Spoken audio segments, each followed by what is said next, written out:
Siapa di antara kita yang sering merasa ngantuk setelah makan? Tentu kejadian lazim ini terasa wajar di antara kita. Tapi yang jadi pertanyaan, apakah kita benar-benar tertidur saat mengantuk itu melanda? Sahabat Life, ada 65% kasus gangguan pencernaan kronis berkaitan dengan kebiasaan tidur dan berbaring langsung setelah makan. Jadi apa sebenarnya yang terjadi pada tubuh kita saat kita langsung tidur setelah makan? Mari kita cari tahu lebih banyak bersama Life. Live in fullness to eternity.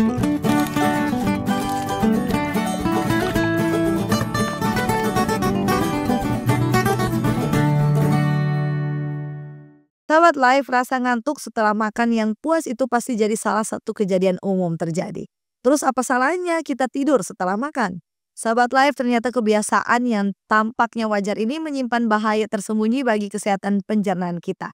Penelitian dari Sleep Foundation temukan bahwa berbaring dalam waktu kurang dari 3 jam setelah makan bisa tingkatkan resiko reflux asam hingga 70%. Itu presentasi yang cukup besar, sahabat Life. Jadi sebenarnya apa yang terjadi di dalam tubuh kita ketika kita melanggar aturan dasar pencernaan ini? Begini penjelasan sederhananya. Jadi proses pencernaan pada dasarnya adalah rangkaian kompleks yang melibatkan kerjasama antara gravitasi, kontraksi otot peristalsis kita, dan produksi berbagai enzim pencernaan. Nah, jadi ketika kita makan makanan yang melewati perjalanan panjang, nah dimulai dari mulut, kita mengunyah makanan kita dan kita telan, masuklah ke tenggorokan kita. Setelah itu, makanan kita akan masuk ke lambung dan perut kita.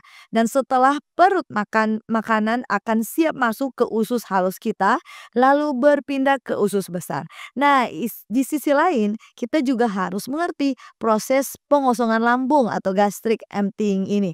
Normalnya tubuh kita. Jadi proses pengosongan lambung ini pada umumnya membutuhkan waktu 2 hingga 4 jam tergantung jenis dan jumlah makanan yang kita konsumsi tentunya. Makanan berlemak ya dan berprotein tinggi juga butuh waktu yang lebih lama dibandingkan karbohidrat yang sederhana. Jadi selama periode ini lambung bekerja keras mencampur makanan dengan asam lambung dan enzim pencernaan kita, menciptakan SIM atau makanan yang sudah dicerna sebagian sebelum diteruskan ke usus halus kita, sahabat Life. Nah, di setiap tahap ini sebenarnya membutuhkan posisi tubuh yang mendukung untuk bekerja dengan efisien. Memang di saluran pencernaan kita, kita miliki sphincter. Ini seperti jepitan-jepitan agar bantu makanan tidak masuk keluar dari ruang satu ke ruang lainnya dengan mudah. Tapi tentunya gravitasi di saat seperti ini juga memainkan peran pentingnya dalam bantu makanan kita bergerak turun melalui saluran pencernaan. Jadi dengan kita tetap di posisi tegak, kita sebenarnya membantu lambung kita ini untuk mempertahankan bentuk dan posisi ideal untuk mencerna makanan kita. Dan saat ini mari kita bahas 5 masalah pencernaan yang bisa dicegah dengan kita tidak langsung tidur setelah makan. Pertama, gastroesophageal reflux disease atau yang kita kenal dengan GERD dan heartburn. Masalah paling umum akibat tidur setelah makan adalah reflux asam atau yang dikenal sebagai GERD. Reflux ini memburuk ketika berbaring karena gravitasi tidak bisa lagi bantu jaga asam lambung kita tetap di bawah, sahabat Life. Jadi saat kita berbaring rata, kita tidak memungkinkan gravitasi untuk bantu memindahkan makanan dan asam ke bawah melalui kerongkongan dan sistem pencernaan kita. Sehingga asam bisa menggenang di tempatnya.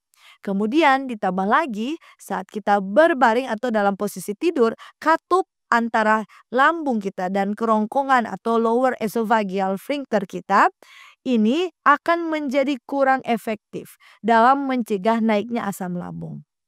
Nah, jadi kondisi ini diperparahlah oleh fakta bahwa selama kita tidur, posisi air liur kita bisa berkurang dan proses menelan akan menurun. Selain fakta bahwa posisi berbaring bisa hilangkan efek menguntungkan gravitasi dalam menjaga isi reflux tetap di lambung, sahabat Life. Studi longitudinal menunjukkan bahwa orang yang memiliki kebiasaan tidur dalam waktu 2 jam setelah makan memiliki resiko 3 kali lipat alami GERD kronis dibandingkan mereka yang menunggu minimal 3 jam. Masalah yang kedua adalah gangguan motilitas lambung dan gastroparesis. Nah, Sobat Life, posisi berbaring secara setelah makan seperti sempat disebutkan tadi, ini bisa ganggu proses peristaltik normal lambung kita. Peristaltik ini adalah kontraksi berirama yang membantu mencampur dan mendorong makanan ke atau di usus halus kita. Jadi kalau proses peristaltik ini terganggu, ini bisa sebabkan kondisi yang disebut gastroparesis fungsional, di mana pengosongan lambung bisa otomatis melambat secara signifikan. Penelitian dari Journal of Clinical Gastroenterology tunjukkan bahwa 40% kasus gastroparesis fungsional ini berkaitan dengan kebiasaan postur tubuh yang salah setelah makan. Masalah yang ketiga, sindrom usus bocor atau leaky gut syndrome. Ternyata kebiasaan tidur setelah makan bisa juga picu peradangan kronis pada dinding usus kita, yang pada akhirnya bisa sebabkan increase intestinal permeability atau yang populer disebut leaky gut syndrome ini.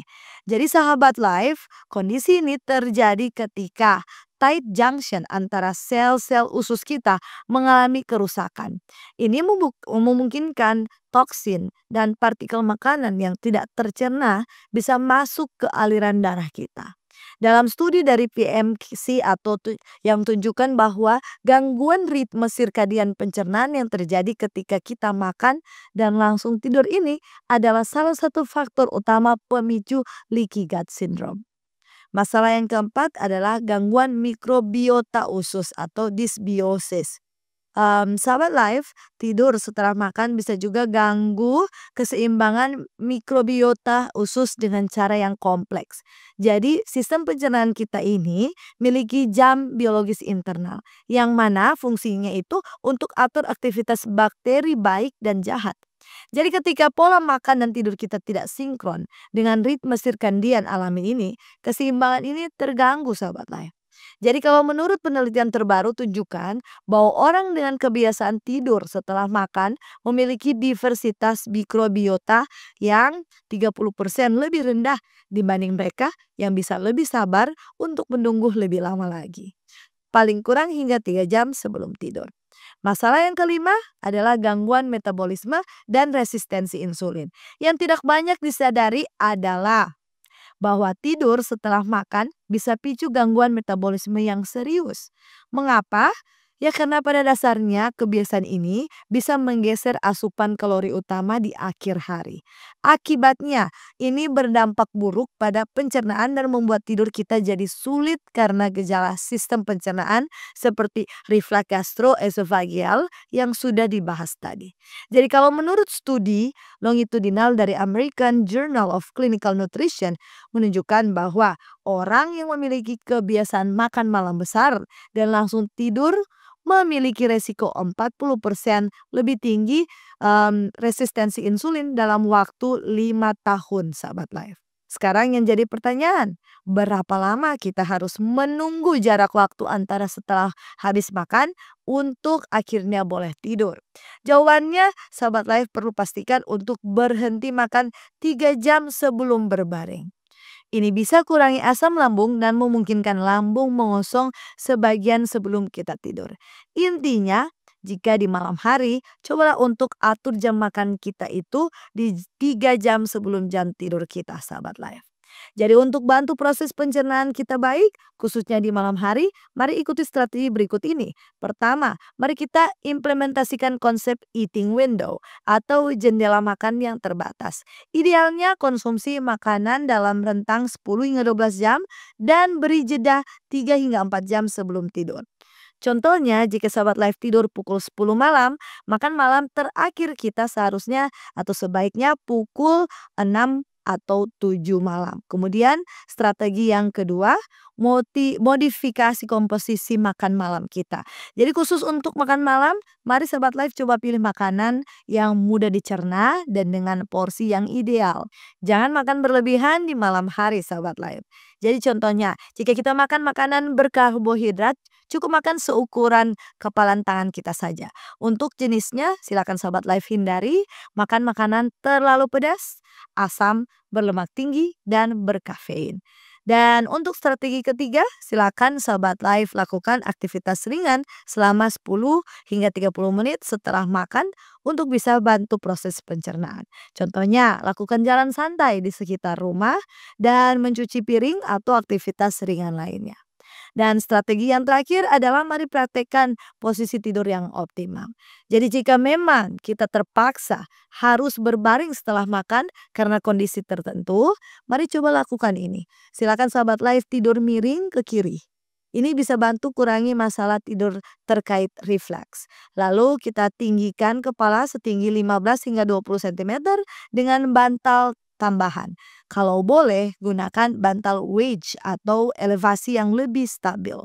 Intinya, pastikan kita hindari tidur dengan posisi terlentang atau miring kanan, sahabat Life. Sebagai kesimpulan kita, sahabat Life, kebiasaan tidur setelah makan yang tampak sepele ini rupanya memiliki dampak yang sangat signifikan terhadap kesehatan pencernaan kita. 5 masalah utama seperti GERD dan heartburn, gangguan motility lambung, sindrom usus bocor, disbiosis mikrobiota, dan gangguan metabolisme, semuanya ini bisa dicegah dengan kita atur waktu yang tepat antara makan dan tidur kita. Dan jangan lupa untuk solusi utamanya sederhana namun efektif. Mari kita berikan jeda minimal 3 jam antara makan terakhir dan waktu tidur kita. Periode ini memungkinkan sistem pencernaan bekerja optimal dengan dukungan gravitasi, mencegah refleks asam, dan menjaga keseimbangan mikrobiota usus kita. Dan yang terpenting adalah kita harus konsisten dalam menerapkan kebiasaan baik ini. Tubuh kita umumnya butuhkan waktu 21 hingga 66 hari untuk bisa membentuk kebiasaan yang baru. Jadi bersabarlah dengan prosesnya, sahabat Life. Mulai dengan mengatur jadwal makan malam 3 jam sebelum tidur, pilih jenis makanan yang tepat, dan lakukan aktivitas ringan setelah makan. Karena sistem pencernaan yang sehat adalah fondasi dari kesehatan keseluruhan kita. Jangan biarkan kebiasaan sederhana merusak kesehatan yang berharga. Demikianlah pembahasan kita. Semoga sahabat Life terberkati. Jangan lupa ikuti terus, like dan subscribe YouTube channel Cornelius Media. Mari kenali dan jaga kesehatan kita bersama Life. Live in fullness to eternity.